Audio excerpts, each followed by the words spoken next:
Hey everyone, it's Steve from the garden. This video, I'm going to be going ahead and pulling out my garlic. It's definitely ready, and I did a couple test pulls on two varieties a little bit earlier in the week, just to make sure that the bulbs were good size and that they hadn't started to separate yet. Also printed out a little cheat sheet. Let me know where in each row and how many varieties I have, since I did kind of intermix the rows with the different varieties. Anyways, let's get started and see what we came up with this year. The variety that's in this first row is Chestnut Red. I planted 14 cloves in here. And then on the back side of row 2, this is row 2, the back side, the first 7 on there is also Chestnut Red. And then for the rest of row 2, the first 7 are going to be Georgian Fire, and the third row is also Georgian Fire. So let's go ahead and start getting some of these pulled out. So we have a really nice one right there. Not bad. That one's definitely a little bit smaller. I also want to note that I got some crabgrass growing in here. For the most part, this bed, with the thick mulch I put on it last fall, has been fairly weed free. I haven't really had to do too much with it. That's a nice big one right there. That one's a little bit smaller despite the size of the stem. That's a really nice one. That one's good. This one's probably going to be on the small side. The stem is really small on it. That's a really nice one. And the last one of the first row is also really quite big. All right, so these are all the ones from the first row.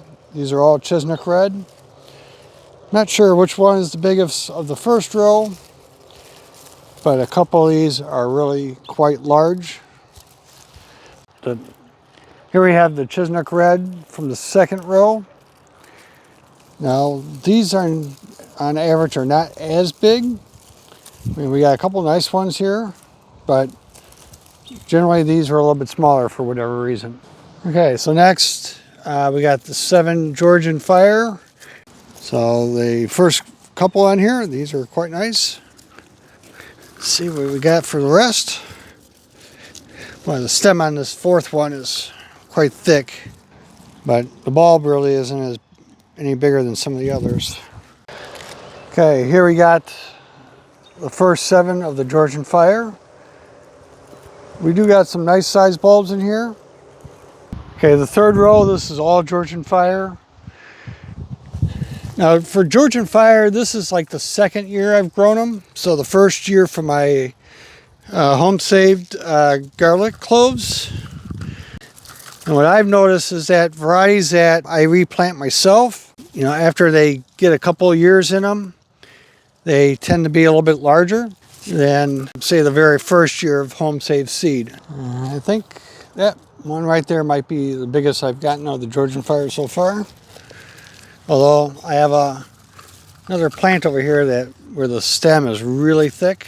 Let's see if that actually translates into a bigger bulb. Yeah, despite the thickness of the stem, bulb is about the average large size for the others. Next up is Music.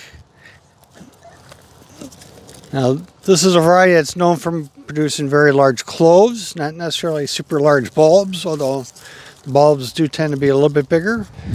And that's the only thing that's in this particular row, so that's a total of 14.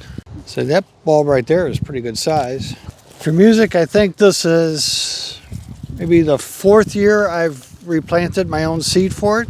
That one's a little bit on the smaller side. Good.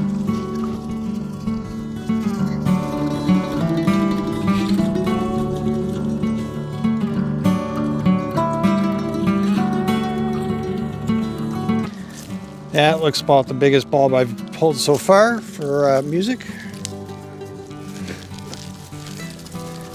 Well, at least until this one. This is definitely bigger. So there's all the Music garlic. And this is probably the largest bulb I've gotten. So that one's really quite big. You can kind of compare it to the size of my hand. Okay, so the next up is an Amish rockable. Now it looks like that's the very first one I pulled as a test pull. So that was an Amish rockable. So I do have that one inside the house where it's already cleaned up. Generally speaking, I don't think this variety gets quite as big as some of the others. Although that bulb looks pretty nice right there. That one's definitely on the small side. Now I have a gap in here, so clearly I got one that didn't come up. That one's pretty small right there. This is what we ended up with the Amish rockable. Now the other bulbs are like especially large. That one's decent. So, but really just got to compare them to what we have within this variety versus comparing to other varieties. This one here is probably the largest. Okay, next up, the first 7 are a variety called Russian Red, which I got from Kathleen. Thank you again for these, Kathleen. This will be my, I think, the first year of replanting these. So that's 3, 4. Oh, that one broke off. I'm gonna have to dig that one out. So it's 1, 2, 3, 4, 5. That'd be 6 with the one that broke. Let me go get my spade and I'll dig out the one that broke off. Okay, got a little spade ready. Pull a couple of these weeds that are starting to grow out.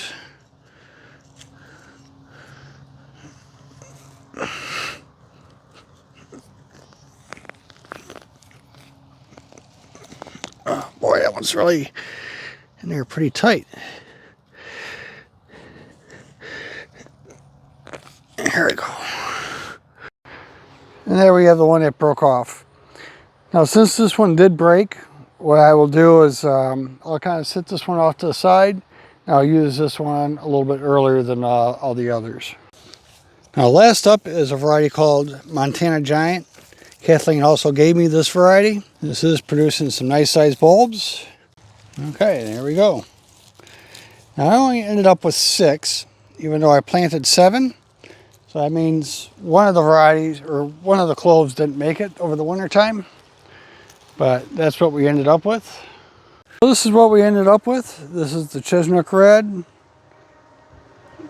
That one there is probably the largest, and probably the largest overall of all the varieties. That one is quite a monster, so I will definitely save that for replanting. But some of these other ones, they are on the large side. These also turn out quite nice, so those can be saved also. After that, we had the Georgian Fire. And again, I'm laying these out to kind of let the dirt that's on them dry off, and I'll make it a little bit easier to clean them. After the Georgian Fire, we had the Music, with that one probably being the largest bulb of the Music. And that's a pretty close rival for the largest Chestnut Red I got. After that, we had the Amish Rockable, Russian Red, and the Montana Giant. Even though the dirt hasn't dried on this one yet, I'm going to go ahead and take this moment to go and show you what I'm going to do to clean these up. So I'm going to pull off the outer layer of protective skin on this, if I can. Let's see.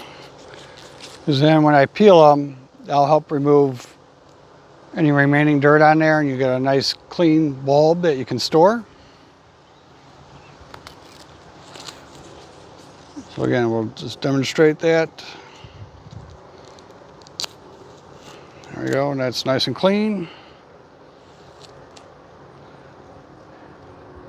There we go. That's plenty clean enough for storage. I don't want to remove too much of the outer layers here because that's what helps protect the bulb. And then what I can do is I can cut the stem like up here and just put it up on my drying rack where I got my onions sitting at, and let them dry out over there.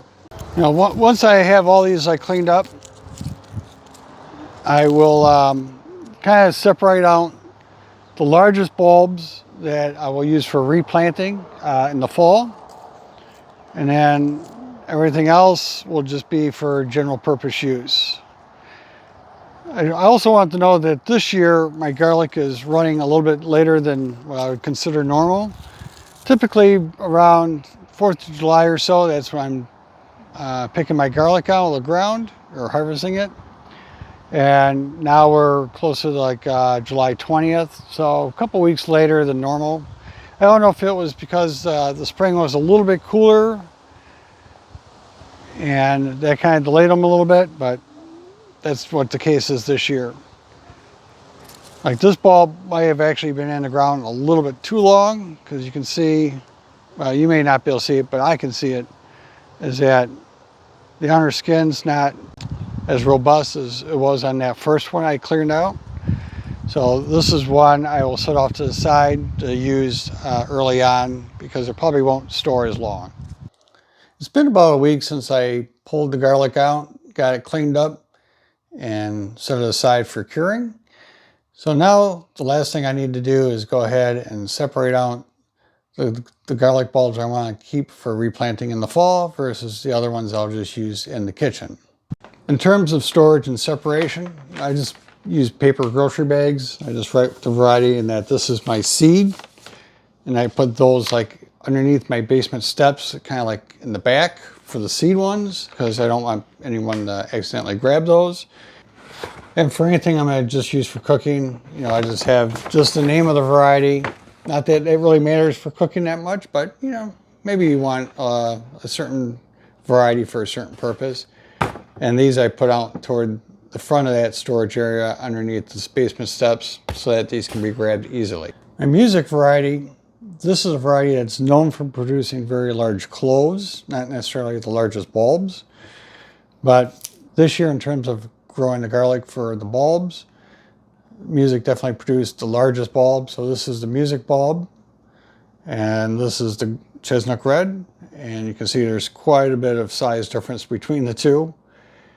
Now, this one is a bit unusual in that music typically grows 6, maybe 7 cloves, and this one has like 10. This bulb, while not the largest of the music I've gotten, is very typical of the music variety in that it's got large cloves and it's got 6 of them. So you can see there's 3, 1, 2, 3, and 4, 5, 6. Through the skin, I can tell that the cloves are large. So this would still be a good one for replanting just because of the large cloves. But obviously a really big one like this will end up producing more of those cloves that you want. I always put more seed garlic aside for replanting in the fall than what I think I actually need. It's just because once you start pulling the cloves apart, sometimes the skin separates from some, and it's best to actually plant them with the skin on, not with them off. And that way, as you go through the bulbs and you break them apart, you can just keep the largest cloves that you want to replant. And anything that's left over, you know, I turn into either garlic powder or use it in the kitchen fairly quickly. If you have any questions, go ahead and leave a comment down below, and I'll do my best to answer them. And until next time, I hope you enjoyed, got something out of this, and we'll see you on the next one.